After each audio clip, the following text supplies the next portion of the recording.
వీళ్ళు బ్రహ్మాండంగా రోడ్లు వేస్తున్నారు కదా. ఎందుకని రోడ్లు వేస్తున్నారంటే కొత్త అల్లుడు కోసం.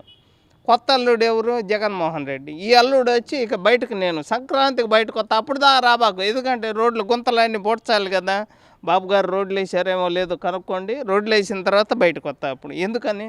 పోలీసులు, బారికేడ్లు, పరదాలు, పెద్దింటి ముత్తైదువు, ఈడ ఒక అసలు ముత్తైదువులాగా బయటకు రావాలంటే పోలీసులు ఉండాలా, బారికేడ్లు ఉండాలా, పరదాలు ఉండాలా. ఒక 1000 మంది కావాలా. మళ్ళీ కోర్టులో ఈ పిటిషన్ మళ్ళీ నాకు 1000 మంది కావాలా, సంక్రాంతికి వస్తున్నాను, అరిసెలు, చెక్కలు, చక్రాలు, బొబ్బట్లు ఇవన్నీ తినాలా. మళ్ళీ కనుమ రోజు చికెన్ తినాలా. భోగి మంట రోజు ఎక్కడ నిలువున పెట్టి తగలెంగాల.